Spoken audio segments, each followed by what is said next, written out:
Hello and welcome back to the Movie Memo Recaps. Today we are going to recap a 2009 movie titled 12 Rounds. Please be advised that there will be spoilers ahead. The film begins at night in the city of New Orleans. A team of FBI agents, led by Special Agents George Aitken and Ray Santiago, searches a street for Miles Jackson, a suspected international terrorist. They use facial recognition software to evaluate various people in the street. In the meantime, we meet Danny Fisher, a cop who lives with his girlfriend Molly. Danny and his friend Hank are out at night, monitoring the city. At the same time, the FBI is still searching for Miles Jackson.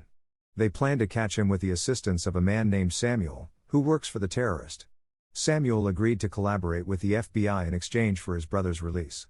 Miles Jackson arrives to meet Samuel, and when he reveals that the FBI arranged the entire incident, the plot unravels.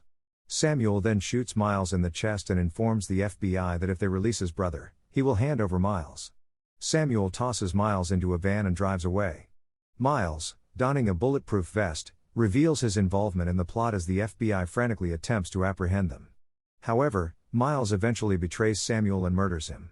Danny and Hank receive instructions to search for Miles Jackson. Miles on the other hand meets with his girlfriend, Erica, with whom they plan to evade the authorities. While at the traffic lights, Danny sees Miles' girlfriend and recognizes her from the FBI's file. Danny and Hank halt the vehicle. Everything appears to be in order, but Danny wants to check the car's trunk. They find Miles hidden inside, and he starts shooting at the two officers. Despite Hank's injuries, Danny starts pursuing them on foot. He drops his gun while running and is unable to retrieve it. Despite the fact that he is without a weapon, he continues to pursue them. He pushes a boat onto the road, causing their car to collide with it. A running car fatally hits Erica as she attempts to flee. Miles, heartbroken, threatens Danny that he will get his retribution. A year later, Danny awakens. He is still with Molly, although their relationship has some problems. While he stays home to do some plumbing, Molly goes to work. Danny soon gets a phone call. The caller is Miles Jackson, who claims to have escaped from prison and is spying on Danny and Molly. Danny exits his house to check, but Miles blows it with the plumber inside. Jackson then informs Danny that this is round one, and that Danny took something from him that he will never be able to reclaim. Miles now intends to exact the same revenge on him. Danny then proceeds to find Molly, who is about to board a boat. He is unable to catch up with her in time and takes a car to follow her. He calls Hank while driving to inform him of the situation. Danny eventually arrives at the dock and catches up with Hank. When Danny dials Molly's number, Miles answers it, revealing that he is with her, and instructs him to play a game known as 12 Rounds if he wishes to keep his love alive. If Danny succeeds, he will be able to recover Molly. The first round involved a house and a plumber, while the second involved a kidnapping. Miles instructs Danny that in order to complete round 3, he must locate a specific cell phone somewhere in the city and contact it within 15 minutes. Miles proposes that they look for it where they originally met. Danny and Hank return to where they stopped Miles' car a year ago. They stumble across spray painting on a structure with a latitude and longitude, indicating the exact location. While driving, Danny understands that the coordinates point to the fire station where his brother works. They arrive just as the 15-minute timer expires. Everyone looks around, and they hear a phone ringing at a nearby store. Danny responds, and Miles congratulates him on completing the task and grants him additional time in the next round. Miles then informs him that in round 4, he must rescue 2 deposit boxes from the burning New Orleans Savings and Loan Facility. The boxes are on the 3rd floor, and Danny has 20 minutes to complete this round. He enters the structure and begins to climb. Later, he finds the 2 containers Miles informed him about. The villain promptly contacts him and tells him that round 5 has begun.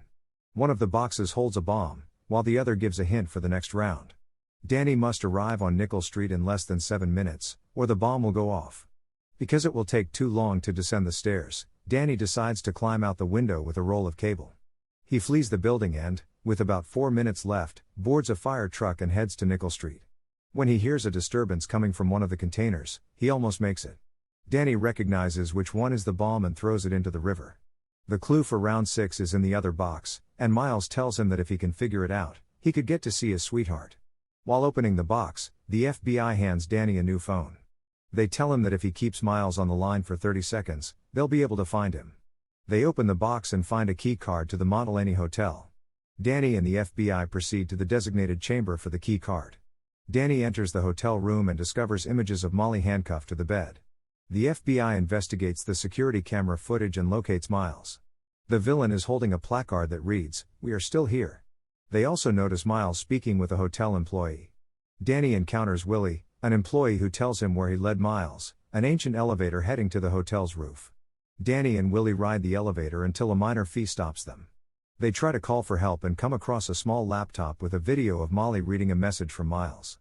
She informs Danny and Willie that the elevator will fall in 60 seconds, and only one of them will live. The timer begins, and Danny opens the door to access the elevator's roof. He also assists in bringing Willie out, albeit it is not as easy. He clutches the edge of the elevator shaft and extends his arm towards the man, but the timer runs out, and Willie falls to his death. Danny survives safely. Then Miles calls. The FBI asks Danny to keep Miles on the phone for 30 seconds. Danny responds, but Miles knows what they are doing and hangs up before the FBI can trace him. Miles calls again, warning Danny not to attempt to trace his calls. He also discloses that a photograph of A and Toulouse, the names of two city streets, in the hotel foyer could hold the answer to round 7. Miles calls him again and directs him to go to the location by himself. He agrees and moves to the intersection of the two streets. He sees a bus with the number 5050 and assumes it's where he has to go. When boards the bus, he finds Molly, who has a bomb strapped to her body. Miles, who is also on board the bus, instructs Danny and Molly to approach him. He shackles Danny to the bus and tells him that all he has to do for round 7 is let Miles leave. The villain holds the detonator that will murder Molly and everyone else on the bus if he triggers it. He also hands Danny an envelope with a suggestion for the future round. At the same time, Danny realizes that the FBI wants to snipe Miles. Danny grabs Miles and Molly in an attempt to stop the sniper from killing him. Miles and Molly then flee the bus when it comes to a stop. The FBI arrives and frees Danny from his restraints. While recovering, Danny bumps into Hank, who tells him that he discovered Anthony DeLusso, who assisted Miles in kidnapping Molly. While Hank searches for DeLusso, the protagonist starts in round 8. Miles gave Danny an envelope containing 5 phone digits. When dialed, 4 of the numbers trigger bombs, but one number neutralizes them all. Danny has 60 seconds to call the correct number. He and an FBI agent try to crack the code but are out of time, so Danny dials a random number. Miles responds, informing Danny that he made the wrong decision and that the streetcar's brakes have now been disabled. The 9th round is started. Danny needs to stop the streetcar before it collides with a mob of people. While Danny and the FBI agent drive to the streetcar, Hank discovers and pursues Anthony DeLusso. When they approach, Danny positions his car in front of the running tram. He then exits the tram and ascends to the top. He tries to break the rod that powers the streetcar, but fails. Danny returns to his car and collides with a power transformer to slow down the streetcar. But it's still moving fast, so he rushes to clear people out of the rail just as the streetcar collides. Miles calls Danny and informs him that Hank will meet Anthony DeLusso in the 10th round. In round 11, Miles will take care of Hank. When Danny tries to call Hank, the call goes to voicemail. Hank pursues DeLusso to his workplace but falls into a trap. DeLusso holds Hank at gunpoint, but when he discovers that Miles has betrayed him, an explosion erupts, killing both DeLusso and Hank. Danny is devastated by the news. Miles calls to tell him that round 12 has begun. In the last round, Danny merely needs to discover his girlfriend. Only Danny's fingerprint can disarm the bomb she carries. Miles also tells Danny to visit his deceased sweetheart and apologize. Danny and the FBI officers drive to the cemetery to see Erica's grave. However, while on the way, Danny receives a call from another investigator who states that everything does not add up. The detective established a connection between the streetcar bomb and all 5 phone lines. The hotel elevator had also crashed 5 seconds earlier. Danny then uncovers the fated death of the hotel employee, Willie. The puzzle pieces begin to fit together, and Danny and the agents realize that this was never about vengeance. It was all about money. Willie also served as a security guard for the Bureau of Engraving and Printing. Miles disguised himself as a guard after entering with Willie's ID card. He then took $100 million and flushed it down the hole. He then utilized the fire truck that Danny had previously used to extract the money. The intent behind all the other rounds was to divert attention. Danny realizes Miles' true plan when he discovers Molly isn't at the graveyard. She's still with Miles. The villain enters the hospital where Molly works, carrying the money in a bag. With Molly's ID card, he gains access to the hospital's roof. He intends to flee in a helicopter with Molly. Danny arrives at the hospital's top just as Miles and Molly depart. Danny races and jumps onto the cutter.